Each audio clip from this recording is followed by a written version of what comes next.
Mga kaibigan, may good news para sa lahat. Kung gusto nyo nga makabasa ng mga balita tungkol sa Mindanao, wala nang iba kundi ang Mindanao Examiner newspaper. Mindanao ang sirkulasyon, Mindanao ang balita. Ang Mindanao Examiner sa Basilan, Sulu at Zamboanga. Gumawa na rin ito ng mga independent films at ABP, audiovisual presentation, at may photography at video services pa. Bisitahin po natin ang kanilang website sa MindanaoExaminer.com o tumawag sa 9925480. Marami pong salamat. Kaya natin to.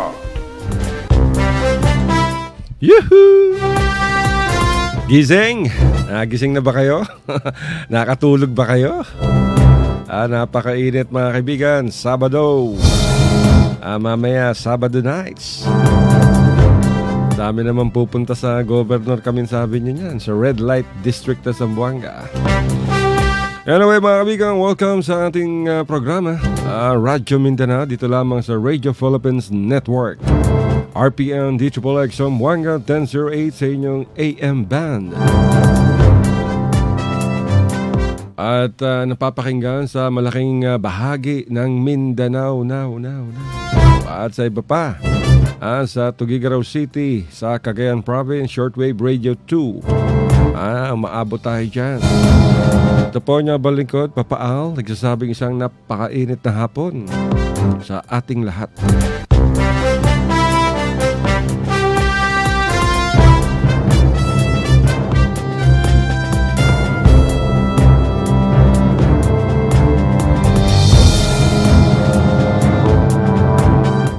Binabaha ngayon yung malaking bahagi ng Northern Philippines, may bagyo.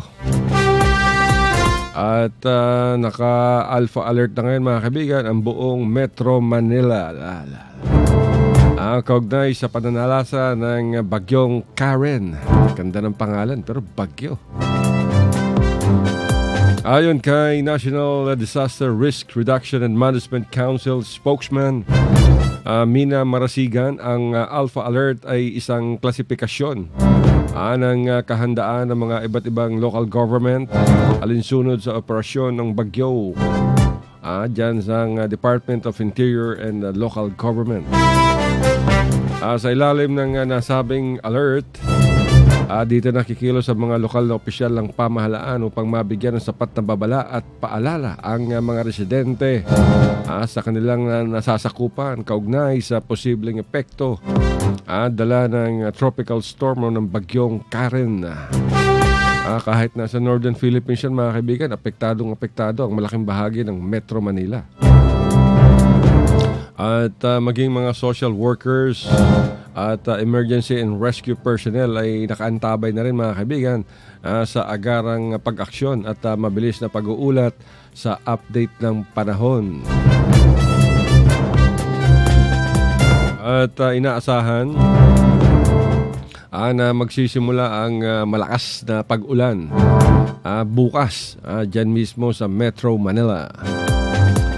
At dinagdag pa ni Marasigan na habang patuloy ang monitoring sa galaw ng bagyong Karen ay hindi rin dapat isantabi ang posibleng nararanasang pag-ulan sa Visayas at ilang bahagi ng Mindanao. Alam nyo mga kaibigan, nasa typhoon signal number 2 na ang Birac, Catanduanes.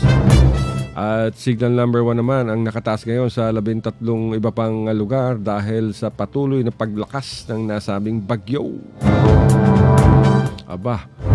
Malakas yung hangin mga kaibigan at 75 kilometers per hour sa gitna at pabugsong abot sa 95 kilometers per hour. At ayon sa Weather Bureau ay ng pag-asang Philippine Atmospheric Geophysical and Astronomical Services Administration, kumikilos ang bagyong Karen sa direksyon ng Hilagang Kanluran sa bilis na 13 kilometers per hour. Pero sa ilalim ng signal number 2, asahan ang lakas ng hangin na aabot hanggang sa 120 kilometers per hour sa susunod na 24 oras. Nakataas naman ang storm signal number 1 sa Camarines Norte, Albay, Sorsogon, Quezon. Kabilang ng mga kaibigan ang Polillo Island, Aurora, Isabela, Quirino, Laguna, Rizal, Marinduque, Burias Island at Northern Samar.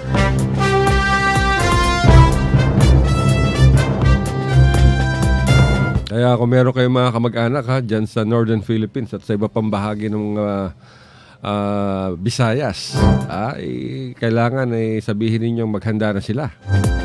Mag-imbak na ng mga tubig, flashlight, baterya, fully charged na mga cellphones at yung mga delata. At upang laging maging handa mga kaibigan.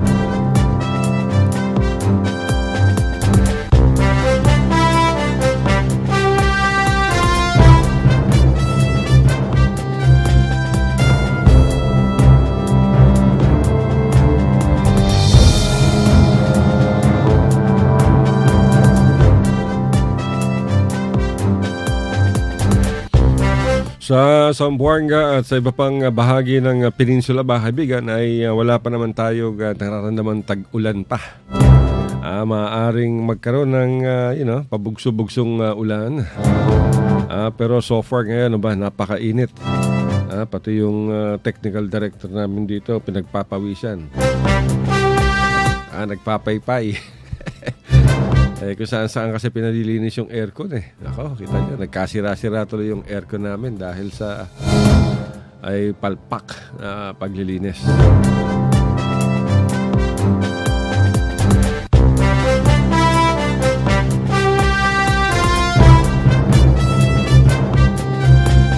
At dahil sa bagyong Karen mga kaibigan napakadaming apektadong mga pasahero ng mga barko.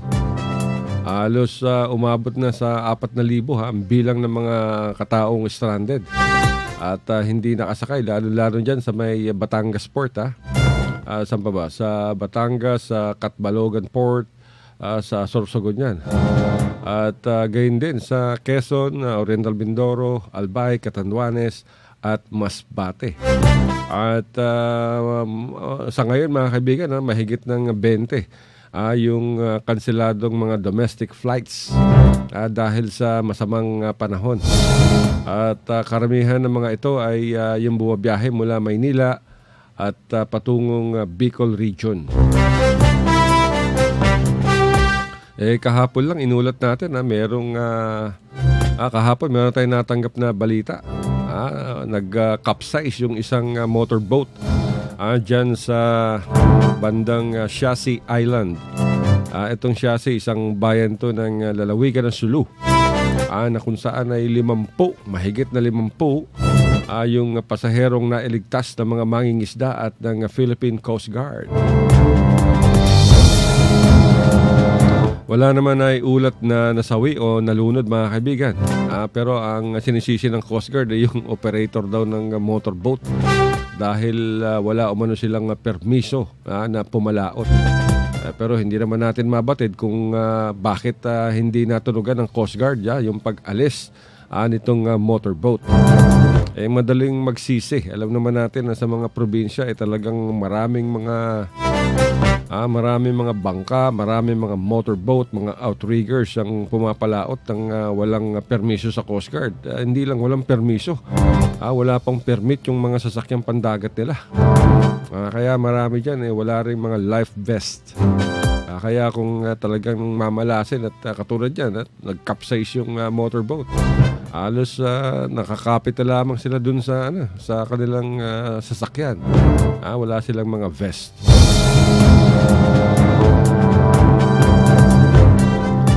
At alam nyo naman mga kaibigan, maraming mga motorboat ang bumabiyahe sa karagatan ng Sulu at karamihan sa mga ito ay colorum, di ba?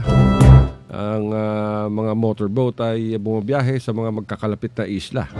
Pero wala namang pahayag ang Philippine Ports Authority at ang Maritime Industry Authority, gayon din yung Maritime Police sa ganitong klaseng problema. Kahit dyan sa Basilan, sa Tawi-Tawi, ganun din. Kahit sa Buanga City, maraming mga motorboat yan ang ginagamit papunta sa mga isla. Pero karamihan dyan walang mga papeles. Kaya pag nagkaroon ng trahedya o aksidente, doon na pa lamang magkakaroon ng investigasyon o magsisisihan. Magbabatuhan na ng sisihan.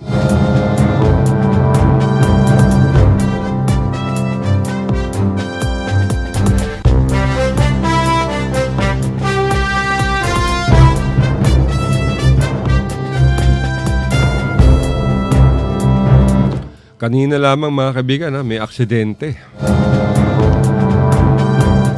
Dito sa Kidapawan. Nakakuha natin yung ulat dun sa ating reporter. At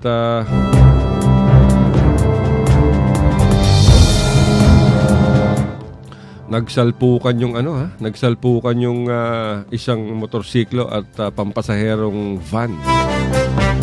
At dead on the spot yung 5. 4 yung pasahero ng naturang motorsiklo. Nag-overtake, nag-counterflow. At sumalpok naman to sa pampasaherong van. Nako, patay. Kaninang siguro mga dakong 4:00 ng umaga to. Talagang aksidente, napakahirap. Talagang walang disiplina sa kalye. Ito nangyayari. Ang pagkakaalam natin yung van patungong Cagayan de Oro. At yung motorsiklo naman ay pabalik ng Cotabato.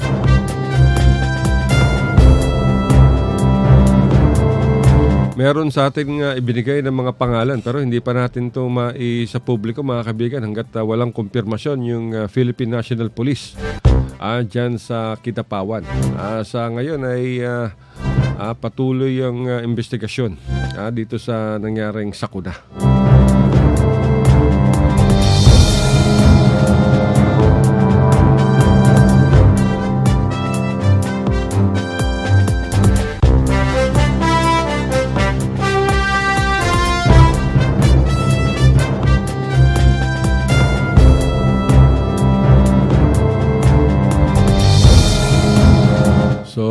Paalala natin mga kaibigan sa mga motorista, kailangan konting ingat. Kahit na hindi nyo kasalanan pero kapag kayo nakabangga at nakapatay, naku po, kawawa yung driver.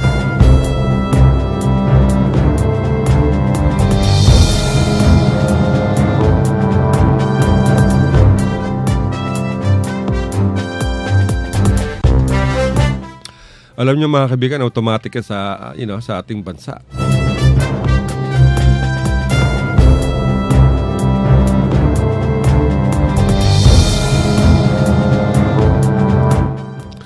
Kahit wala kang kasalanan, basta nakapatay ka sa aksidente ng involving mga sasakyan, talagang kakasuhan ka ng homicide. Diba? Kaya importante rin yung merong dashcam, yung dashboard camera. Dahil isa yan sa mga ebidensya na magsasabing, kunyari biglang may tumawid na bata habang nagmamaneho ka, huli na bago ka makapagpreno, diba? Tapos nabangga mo at namatay, naku po. Problema yan. Dahil ang tendency niyan kulong ka kaagad. At kung kahit makipakita mo sa korte yung dashcam recordings mo at ang bagsak niyan ang pinaka pwede mangyari diyan magkaroon ng amicable settlement. Bayaran mo yung pamilya sa buhay ng kanyang anak, plus gastos mo pa yung mga pagpapalibing, kabaong, lahat. Talagang ganun. Kaya kailangan pinag-iingat natin yung mga motorista. Laging mag-ingat dahil merong mga iba dyan kung magmaneho, lalo na mga motorsiklo, pinahaharurot sa kalsada. Kaya maraming kaso ng salpukan ng mga motor, talagang deadly. Dahil maraming mga driver ang walang disiplina. Andiyan yung kung magmaneho, akala mo akala mahuhuli sa eroplano. Talagang nagmamadali. Mga iba naman, red light na nga talagang ipinagsisiksikan pa rin. Dito sa Zamboanga, daming problemang ganyan. Lalo na yung mga jeep na overloaded. Ilang beses na natin itong tinatalakay dito sa ating programa sa Radyo Mindanao. Pero talagang mistulang bingi yung mga opisyal ng pamahalaan at nung police trapiko. Diyan sa East Coast, mga kaibigan, maraming bumabiyahe dyan. May mga pasahero sa ibabaw ng bubungan. Bukod sa kanyan, meron pang mga nakasabit sa likuran. Bawal yan. Pero masakit nito, hindi sila hinuhuli. Bakit kaya? Magkano kaya dahilan? Alam na ngang bawal dumadaan pa sa harapan ng mga traffic policemen at mga traffic aid. Pero wala rin. Walang ginagawa itong mga to.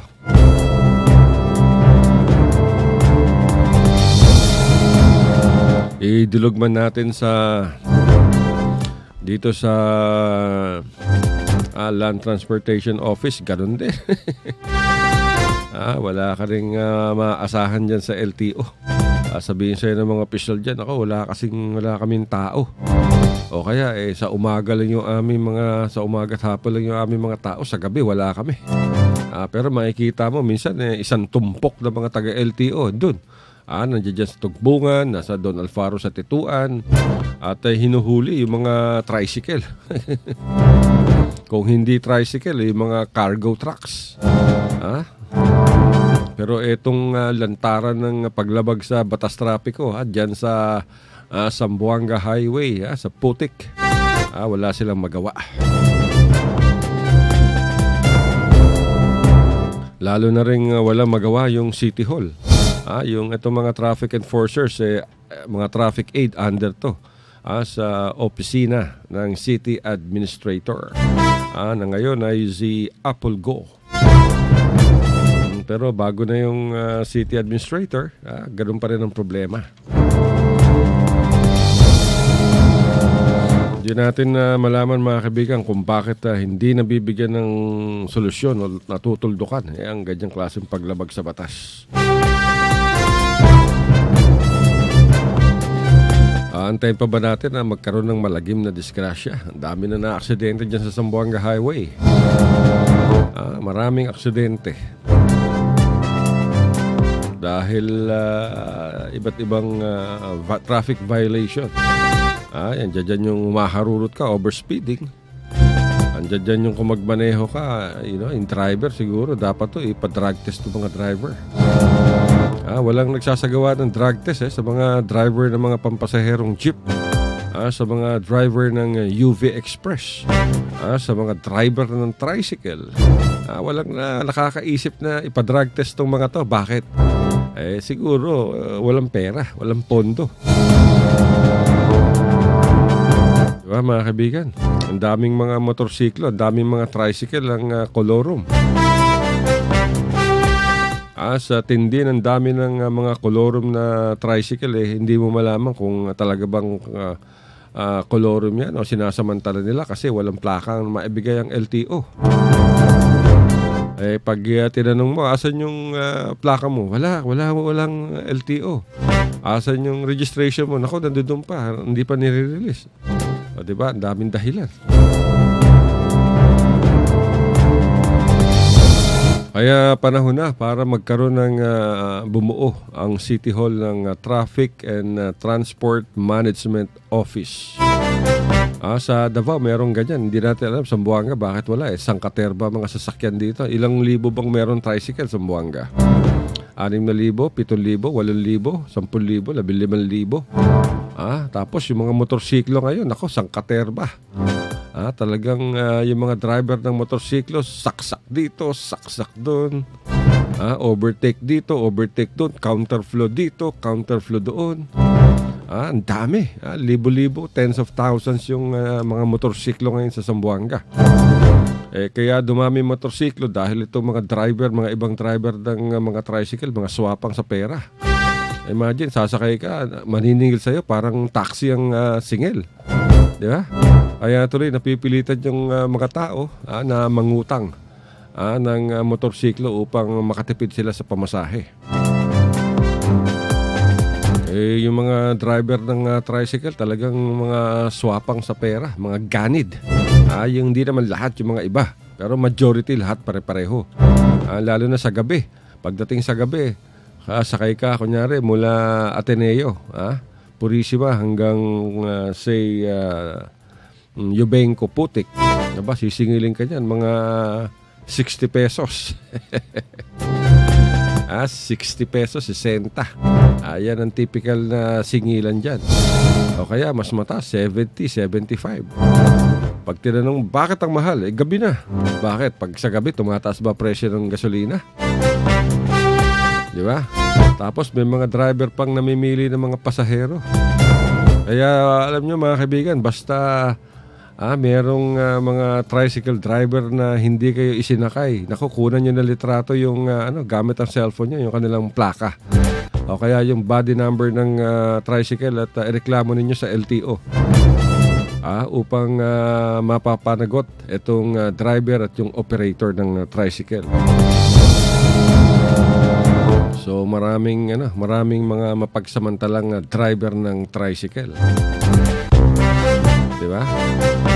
Tapos karamihan diyan ng mga dilapidated pa yung mga motorsiklo ng tricycle. Hindi mo alam kung paano nakakalusot sa mga emission testing. Ganoon din sa mga pampasaherong jeep. Meron dyan kapal ng usok. Meron tayong nakakunan na litrato doon, kapal ng usok, maitim. Every time ng palit ng cambio, brum, itim. Ang tanong ko tuloy sa sarili ko, paano kaya nakalusot sa emission test ito? Ang problema sa emission testing, parang automatic yung resulta. Ang tendency nito, lahat ang pumapasok sa mga emission testing centers halos puro negative yung emission test. Ibig sabihin yan, pasado lahat sa sa nakatakdang level ng usok ng carbon monoxide. Siyempre, negosyo. Pwede pang magkatawaran dyan sa mga sasakyan, 500 ang singil pero meron mga ibang testing centers, 300, 350, tawaran mo, bumibigay. Kaya siguro dapat ma-inspection din ng mga to, mga emission testing centers. Kung talaga bang tumutupad sila sa batas. At hindi yung kahit maitim na yung usok, basta makapagbayad lang, may pumasok na negosyo, bibigyan mo ng pasadong report. Bawal yan. Parang saan yan mga drug testing. Kahit positibo ka na sa paggamit ng droga, illegal na droga, katulad ng shabu, paglabas ng resulta, talagang galing, negative. Corruption pa rin yan Diyan mga kaibigan, corruption. Kaya nga ang sinabi ni Tatay Digong, sa susunod, paghahandaan niya na ang pakikipaglaban sa korupsyon. Yari kayo. At bukod sa droga, korupsyon na ngayon ang tututukan ni Tatay Digong Duterte. Pero mga kaibigan, sa Coronadal City, patuloy ang sinasagawa investigasyon ng Surala Municipal Police Station sa nangyaring pagpapaputok na naman ng isang pulis sa dalawang lalaking nakasakay sa motorsiklo sa mismong rotonda ng bayan ng Surala. Itong Surala mga kaibigan, isa to sa mga lugar sa South Cotabato. Nagsasagawa na umano ng follow-up operation ng kapulisan kaugnay sa nangyaring snatching incident dyan sa Barangay Libertad. Nang dumaan sa rotonda yung dalawang lalaki na sakay ng motorsiklo na naka-face mask. Pinapara nung pulis, ngunit imbes na huminto, nagpaharurot yung motorsiklo. na nakilalang nagmamaneho nito ay si J.R. Danao Tucan, 28 anyos. At ang kanyang angkas ay si Meliton Lumbay Abraham, 26. Pawang mga residente ng Barangay Kusan sa bayan ng Banga. Dahil sa kanilang hindi paghinto ay nag-warning shot itong si PO1 Rani Lubaton upang huminto ang dalawa. Pero nakipaghabulan pa rin ang mga ito. Hanggang sa makorner sila. Dyan sa Crossing Andam sa Barangay Liwanay sa Banga. At pahayag pa ni Fuerte ay nagtamo ng sugat. Nagtamo ng sugat ang itong si Fuerte, mga kaibigan, sa yung hepe ng Surala Police Office, si Chief Inspector Joel Fuerte. Sa kanyang investigasyon ay nalamang nagtamo ng sugat ang dalawang nakamotor dahil tumalsik sa simento. Itong riding in tandem nang magpaputok ang pulis na si Lubaton. Agad naman na dinisarmahan ng hepe si Lubaton matapos ng naturang insidente. At wala namang plano na magsampa ng reklamo ang dalawang lalaki. At sinabi nila ay natakot lamang sila sa pulis dahil wala siyang driver's license. Kaya instead na huminto dyan sa rotonda, humarurot sila ng takbo. Alam niyo, delikado yan, mga kaibigan.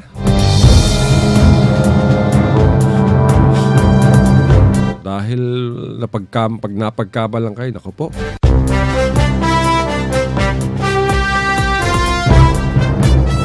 Mabuti na lamang at hindi binaril itong si Lubaton, yung dalawang lalaking riding tandem.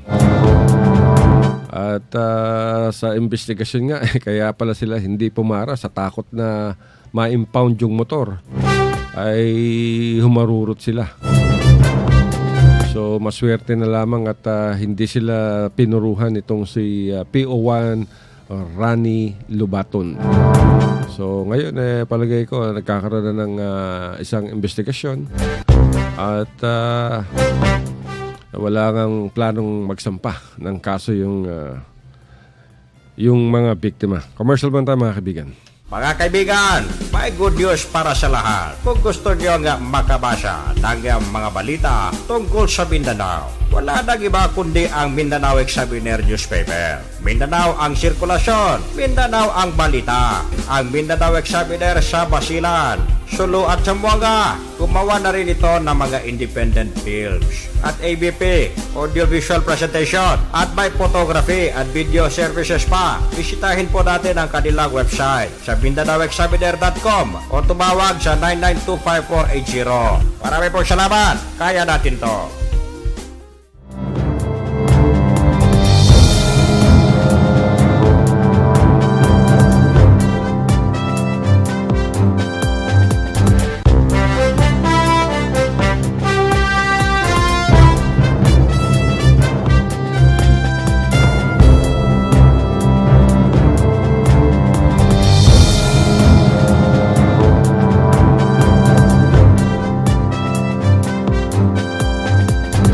So yan, mga kaibigan, maraming salamat muna kay Presidente Fidel V. Ramos, yung endorser ng Mindanao Examiner Regional Newspaper. Talagang si Pangulong Ramos, napaka diehard supporter ng Mindanao Examiner. Bueno, mga kaibigan, tignan natin kung ano yung balita natin dyan sa Tugigaraw at napapakinggan tayo. Nag-text sa atin si Brother Danny Cuarteros at nakikinig daw sila ngayon. Tignan natin at dyan sa Tugigaraw, naabot tayo dyan dahil sa Shortwave Radio 2. Kaya tignan natin kung may update tayo dyan sa kanilang isinasagawang Oplan Gugma. Ito yung counterpart ng Jesus Miracle Crusade sa Oplan Tokhang ni Tatay Digong Duterte. Hello, brother. Hello, Brother Al. Yun, sa wakas. Maganda yung signal ngayon, brother. Bagong lahat, welcome sa Radyo Mindanao. Batiin mo muna yung libo-libong nakikinig sa atin ngayon, Brother Danny Cuarteros ng Jesus Miracle Crusade. Una-una, ako'y bumabati sa inyong lahat dyan sa Mindanao, lalo na dyan sa buong Zamboanga Peninsula, dyan sa may Basilan, Tawi-Tawi, Sulu, sa lahat na maabot ng DXXX sa inyong programa badalan ng Radyo Mindanao. Pero pasalamat sa ating pinakamamalang Panginoon Jesus na patuloy po kayong ginagabayan at bigyan ng malusog pangatawan. Tayo patuloy ginagamit ng Malapinon. At sa lahat ng mga kapatiran dyan sa Zamboanga City at iba pang mga lugar na Zamboanga, mayong hapon sa inyong tanan. Ayong hapon sa imo, brother. Ano na ba ang latest natin dyan? Tuloy-tuloy pa ba yung ating Oplan na gugma? Pero bago mo sagutin yan, brother, anong nangyayari dyan? Binabagyo ba kayo? Binabato? Binabagyo. Binabagyo. Bali, wala pa naman. Mayroon daw coming. May kanina umulan. Ngayon nga, brownout kami. Pero makulimlim lang yung panahon. Ang latest dito, so far, yung ating pong drug symposium ay hininto muna natin sa ating pong paghahanda sa malaki pong event this coming October 22 and 23 sa may Lunita Park, ika-16th anniversary ng pagpasok namin sa kampo ng Abu Sayyaf pag matagumpay na peace mission. At kahapon, mayroon pong binaril dito sa Tugigaraw yung pinsan ni Brother Sewin, yung dating drug courier na kumukuha ng droga sa Bilibid Prison. Ito pong pinsan niya, drug poser. Talaga? Drug poser. Ngayon, hinayuan nila. Ginagawa po niya yung pinsan niya. Parang sinisigawan siya. Para bang nilolockdown siya. Para bang ang tingin sa kanya ay siraulo siya. Bakit siya naglingkod sa Diyos? Bakit siya nagbagong buhay? Anong pangalan nito, brother? Anong pangalan nitong naglilingkod sa atin ngayon? Brother Sherwin Bakiran po. Ito ba yung ito yung nakausap natin o iba? Apo. Ito po yung nakausap natin. So nilulockdown siya nitong pinsan niyang adik. Yung pinsan niyang adik na palagi nilang sinisigawan sila para bang ang tingin sa kanila parang kutong lupa na dahil naglingkod na nga sa Malapinon. Kahapon binaril po siya, patay. Sino naman bumaril sa kanya? Riding in tandem yata. Isang motor daw na naka-helmet yung dalawa sakay. Baka baka away sa onsehan sa droga. Dati, sabi niya, yung pinsan na niya yon, parang pinagmalaki niya na acid daw siya ng PDEA, parang ganun. Talaga? Talagang basta ganyan, na yan, may kinalaman talaga sa droga yan. Parang ganun. So, ano nangyari ngayon? At hindi yun sayang at hindi natin siya nakuha diyan sa Oplan ng Gugma. Hindi na convince. Ang ni-lockdown nga sinisigawan siya palagi, parang ang tingin sa kanya parang siraulo, bakit naglilingkod sa Diyos. Talaga? Kita mo naman, tingin sa kanya siraulo pero buhay siya ngayon. Di ba? Ang tingin ng pinsan niya sa sarili niya malaki, matigas, pero patay naman siya.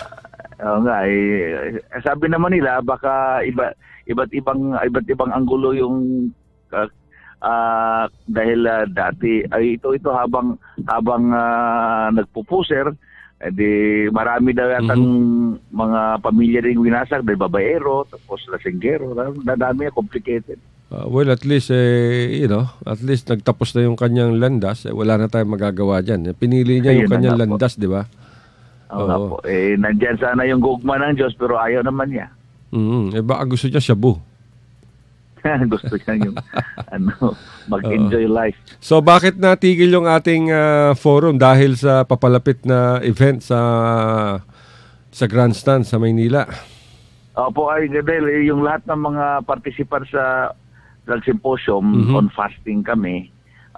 Yung iba nag-ayuno ng 10 araw, mayroong 15 days. Para sa tagumpay ng ating pong malaking pagtitipon sa Manila. At hopefully, yan po ang magbukas sa isipan ng ating mga kababayan na para maiwasan po yung patayan at bangayan, maglingkod sa mga Panginoon. Pupunta ka rin ba doon, brother? Brother Danny? Opo, siyempre, kasama tayo sa 12 Prayer Warriors. Yes, yan. Okay. So, yung fasting mo ngayon, hindi pa ba tapos? Akala ko ba merong ano yan? You can speed up your fasting. Bali, yung fasting naman, yung mayroon nag-straight, mayroon namang after 3 days, nagbe-break. Okay. So, walang problema sa yan. Putol-putol. Okay. Sarap pa naman ng ulam namin dito. Lechon manok galing sa Penongs. Sesya ka na. So, anong ano natin? So, ngayon, suspendido muna yung drug forum. Tuloy-tuloy pa rin ba yung krusada? Nung Huwebes ba? Nagpunta ka pa rin ba sa Marag Valley? Nung Huwebes, pumunta kami at first time na daos natin ng Huwebes. At dadalo po si Color niya at saka si Kapinong, yung mag-asawang commander dati ng NPA. Saan dadalo? Luneta, sa Luneta. Sa Luneta po. Okay. In-invite po namin at sila po ay sabi nila willing po silang dumalo. Paano naman yung nagbato sa'yo? Kasama rin ba sa Maynila? Dadali mo rin ba sa Maynila yon? Hindi ko nakita yung listahan. Basta dito sa Tuguegarao City, 2 buses na sa Florida bus ang bababa na Makapatiran. Maganda siguro bumato sa'yo, isama mo para makilala naman ni anong mga kapatiran dyan at malaman ang tunay na istorya. Matagal nang naghahasik ng lagim yan dahil sa Jesus Miracle Crusade at talagang nagbago ang lahat. Oo nga yun na nga yung talaga yung buhay na patuto dahil mahirap kasi siguro niloob ng Malapino nangyari yun dahil nagpo-promote tayo ng Uplan Gogma, so talagang na-implement yung Gogma sa mga taong nagtatangka sa atin. Oo, sana siguro sa October 22 makapanayam namin ulit ikaw dyan sa event ninyo sa Maynila upang makausap din natin yung iba, sila Pogs Al, sila brother sa ministro. Diba? Sige, bali kausapin ko. Oo, kasi yung time na yan 3 to 4 ongoing ang gawain kasi mag-start alas 12 ng talaga? tanghali. Siguro, hanggang alas 10 ng gabi yan. Pero siguro meron namang makakapag-break naman si ang anak ni mahal na pastor. May kwento ko po. At maibigay niya sa ating mga tagapakinig kung gaano kalaki yung anniversary. Pang-ilan na ba yan? 16 po, 16th year. Wow, talaga namang parang kailan lang, Oo nga. Parang 16th year victorious dahil matagumpay tayo dahil buhay kami lahat at napalabas yung ating pong yung mga siparan hostages. Kung napugutan kami ng ulo 16th year death anniversary sana. Ikaw pa magaling ka, prayer warrior Yeah. Pero bilang kaalaman ng mga hindi pa nakakaalam dyan sa Talipa, maaari mo bang bigyan ng maiksing paalala kung ano ang naganap nung 16 years ago sa kaalaman ng ating mga tagapakinig? Bali, nag-umpisa po yun nung mayroon pong isang pari kasama mga estudyante siguro na kinidnap sa Basilan. So yung unang-una na ako'y naatasan na maghanap ng paraan na makontak ang Basilan Crisis Committee. So nagkaroon po ng nationwide interview ang ating kakalanggalit pinamala Pastor Will Almeda via Bombo Radio at tinanggihan po kami ng Basilan Crisis Committee dahil mayroon naman daw nananalangin din sa mga sa pari, yung Pope ng Rome at saka buong simbahan ng Katoliko. So nangyari po ay hindi natuloy yung aming pong pagpasok sa Basilan. At yung pari ay na-disgrasya. And then yung mga remaining hostages ay nagiging human shield ng mga Busayap at nagkaroon po ng additional na kidnapping doon sa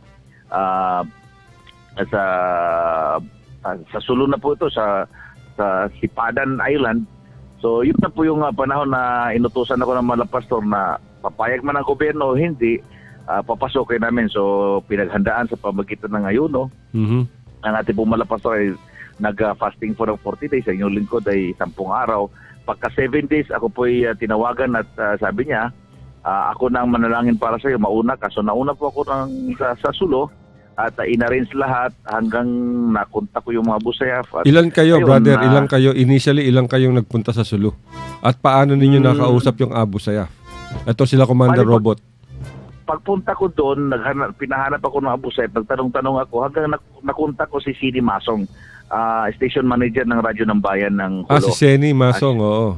Si Sini Masong po. So sabi niya, dito na kayong magtiwala sa akin dahil kaibigan ko si Robot, dahil dati pala parang nagtatrabaho si Robot kay Governor Abdul Sakortan.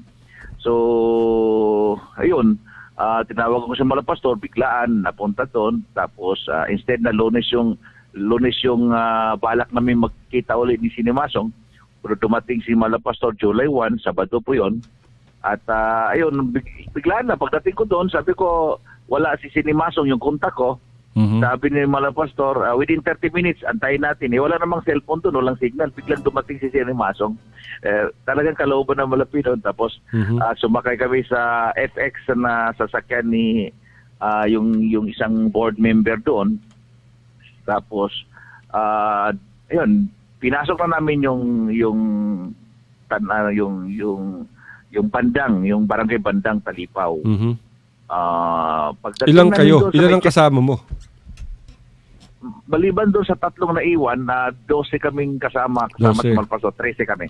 13, pati si 13 po. Opo. Si Pastor. Ang naiwan doon si Brother Robert, si Brother Enrique, Brother Abel. Si Robert Chua. Opo, Robert Chua. And then? So, pagpasok namin doon, mayroong checkpoint doon sa may sa Hulo at saka Indanan, mayroong checkpoint sa army, may kampo diyan. So nung nakita namin na ini-stop lahat ng masasakyan, sabi ng Malapastor, ano yan, Brother Danny? Sabi ko, checkpoint ng military. Sabi niya, manalangin tayo na pag tayo na ang matapat, hindi tayo harangin. Imposible yun, pinaharang nga, pinababa lahat ng pasahero.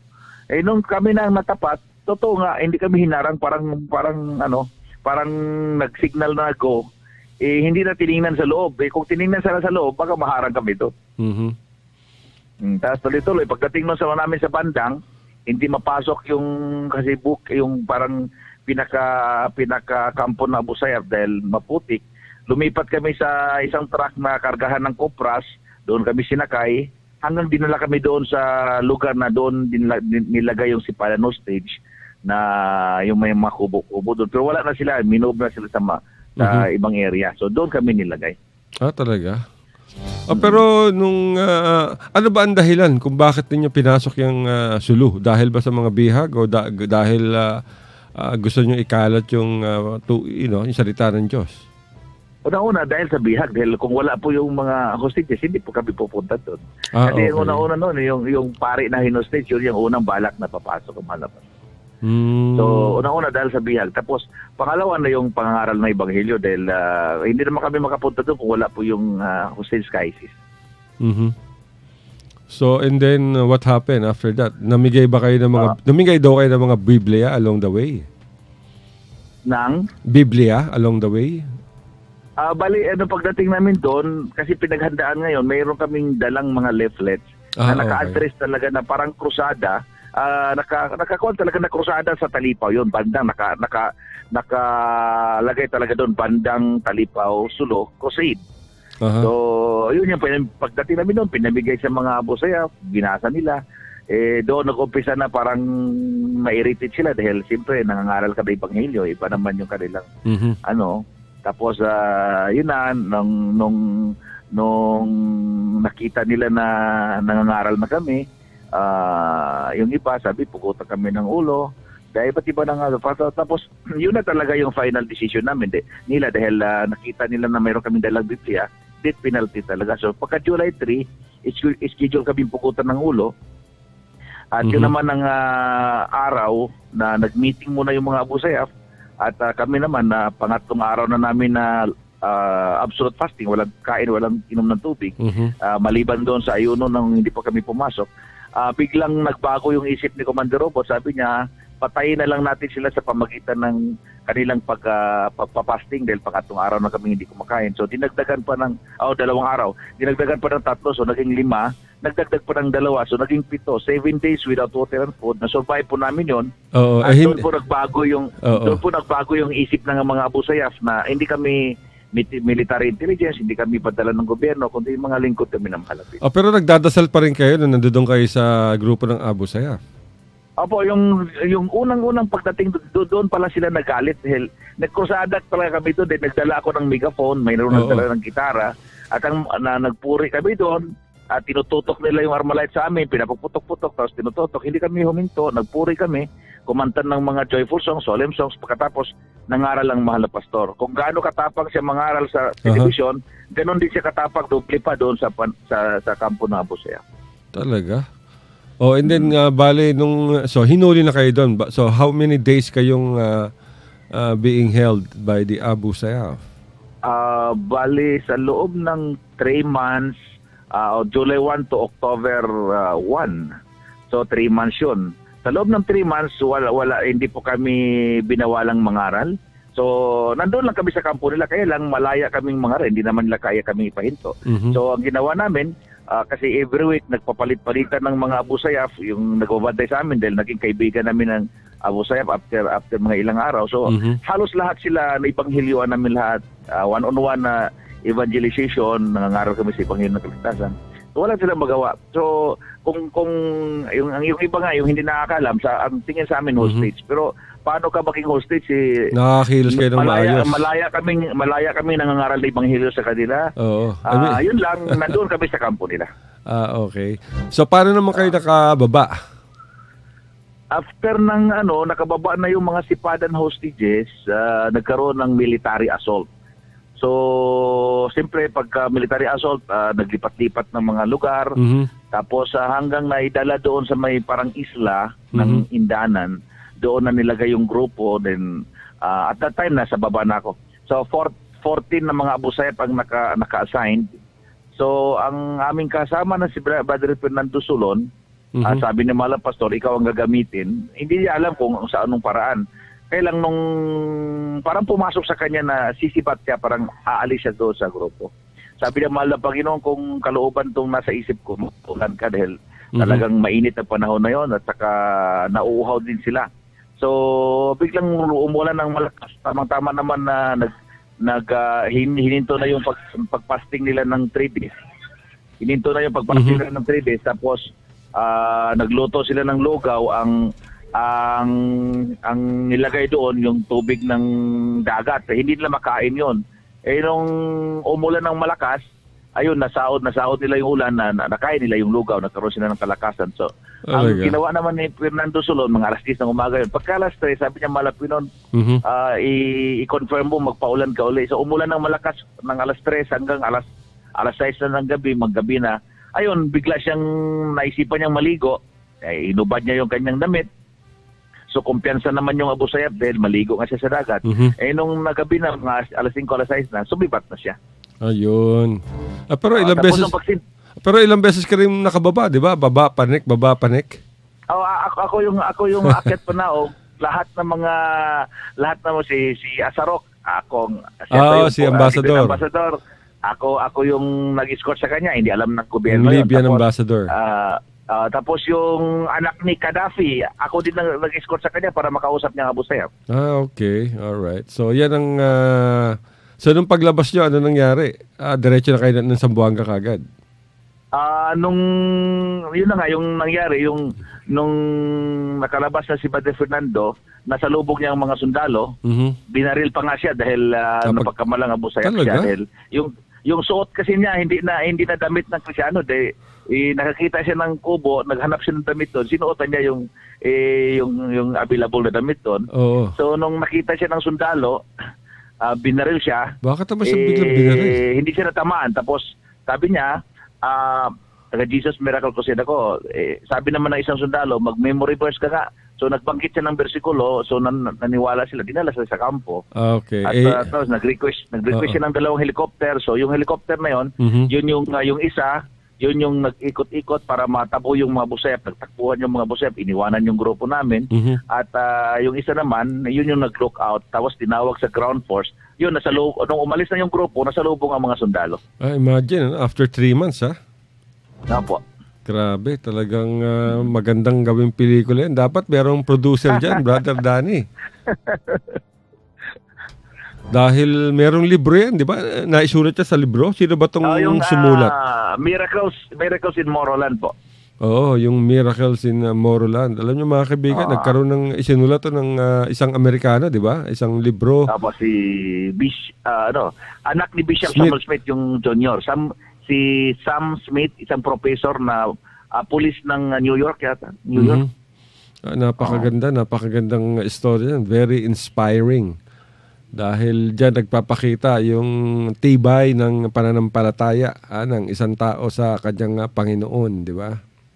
At saka dyan po na nagkaroon ng respeto ang mga Muslim sa Jesus Miracle Crusade. Kahit sa Middle East, nangangaral ako doon sa Qatar, nung nalaman lang Jesus Miracle Crusade, bawal sana yung mangaral doon na sa public.